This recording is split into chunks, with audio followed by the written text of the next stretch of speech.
O arrebatamento ocorrerá antes ou depois da tribulação? Deus nos revela isso na sua palavra? É isso que queremos saber. Vamos abordar esse tema logo adiante.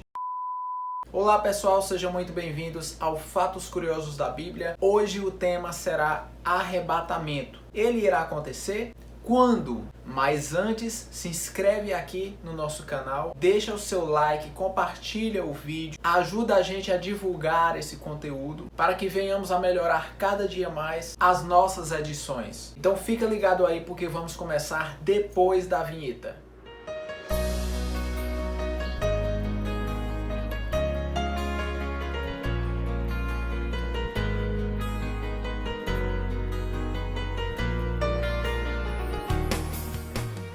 Eu preciso que você guarde na sua mente os versos e citações da Bíblia que eu vou colocar aqui, porque ambos estão entrelaçados e um vai conectar o outro. Somente assim você vai entender o que é que Cristo e os apóstolos quiseram nos passar. Existem vertentes que dizem que Cristo voltará antes da tribulação. Essa é a vertente mais acreditada, infelizmente sem fundamento ou indício algum nas Escrituras. Há aqueles que acreditam que Cristo voltará no meio da tribulação.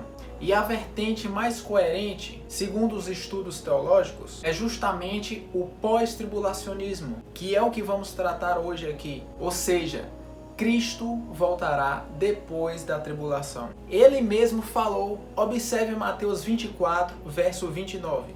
Logo depois das tribulações daqueles dias, o sol escurecerá, e a lua não dará claridade, e as estrelas cairão do firmamento, e os poderes do céu serão abalados. Então aparecerá no céu o sinal do Filho do Homem, todos os povos da terra se lamentarão e verão o Filho do Homem, vindo sobre as nuvens do céu, com poder e grande glória. E ele enviará os seus anjos com grande clamor de trombeta, os quais reunirão seus escolhidos dos quatro ventos, de uma a outra extremidade do céu. Os quatro ventos que ele cita aqui está se referindo aos quatro cantos da terra.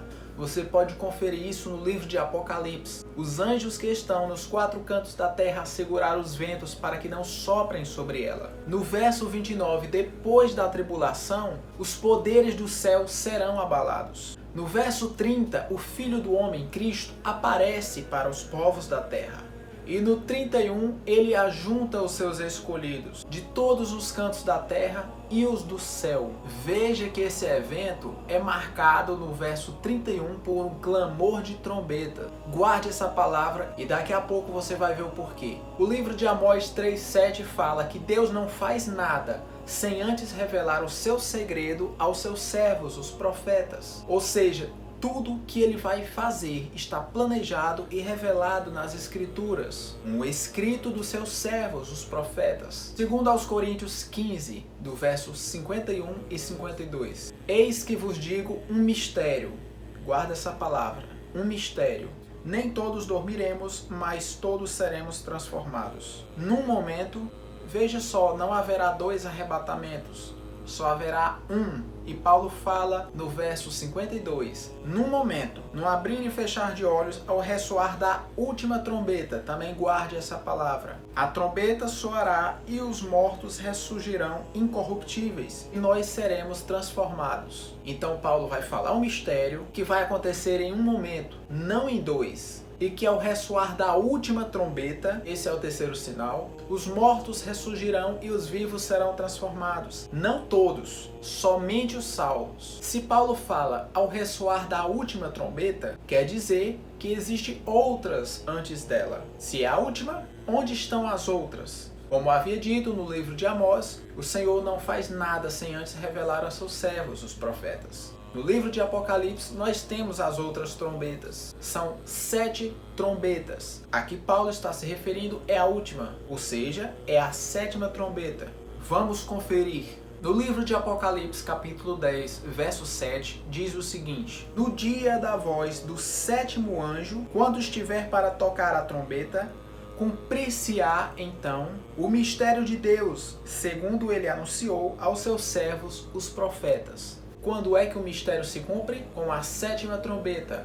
Paulo vai falar sobre a última trombeta. E ele diz que vai falar um mistério. No livro de Apocalipse 10, verso 7, ele conta que o mistério se cumpriu quando a sétima trombeta tocou. Ou seja, as duas trombetas são iguais. A última trombeta de Paulo e a sétima trombeta de Apocalipse. Agora, qual é a função da sétima trombeta? Sabemos que a última trombeta de Paulo ressuscita os mortos em Cristo e transforma os vivos. Apocalipse 11, verso 15 diz: E o sétimo anjo tocou a trombeta, e houve grandes vozes no céu, dizendo: O reino do mundo se tornou de nosso Senhor e de seu Cristo, e ele reinará pelos séculos dos séculos. Isso significa que Cristo voltou e passou a reinar para sempre, ou seja, o velho mundo foi destruído. Sendo assim, não haverá depois da sétima trombeta mais tribulação. E sabemos que a última trombeta de Paulo é a sétima trombeta. Se o arrebatamento ocorre com a última trombeta de Paulo,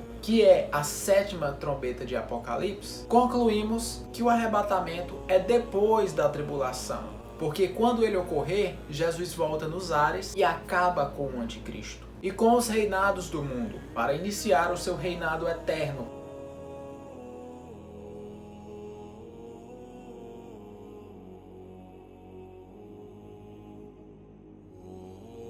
1 Coríntios 15, 54, ele fala: tragada foi a morte pela vitória. Isso depois do arrebatamento. Ou seja, não vai haver mais morte. E Apocalipse 20, verso 14 diz que o inferno e a morte foram lançados no lago de fogo, ou seja, destruídos. Um pouco depois você observa os versos falando de um novo céu e de uma nova terra. O arrebatamento ocorrerá com a última trombeta, ou seja, a sétima trombeta. Segundo, não haverá dois momentos. Paulo fala que é um momento. Então tira essa ideia de dois arrebatamentos ou de duas vindas de Cristo. Observe o arrebatamento que Paulo diz em 1 Tessalonicenses capítulo 4, versos 16 e 17. Porque o Senhor mesmo, dada a sua palavra de ordem, ouvida a voz do arcanjo e ressoada a trombeta de Deus, descerá dos céus, e os mortos em Cristo ressurgirão primeiro. Depois nós, os vivos, os que ficarmos, seremos arrebatados juntamente com eles entre nuvens para o encontro do Senhor nos ares. E assim estaremos para sempre com o Senhor.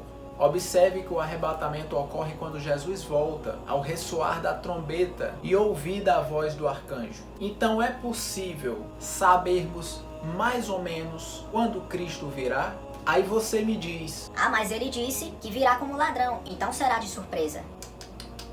Olha aí você enganado. 1 Tessalonicenses 5, verso 4. Mas vós, irmãos, não estáis em trevas, para que aquele dia vos surpreenda como um ladrão. Ou seja, nós não seremos surpreendidos quando Cristo voltar, porque estaremos sabendo quando ele vai voltar, já esperando com expectativa, porque acompanhamos os sinais e cremos no seu retorno. Então estaremos como ele próprio disse: quando virdes todas essas coisas acontecerem, olhai para os céus, porque a vossa redenção está próxima. Espero que tenham gostado desse resumo. Para mais dúvidas, acompanhe o nosso Instagram e vamos ficando por aqui. Nos vemos em breve nos próximos vídeos.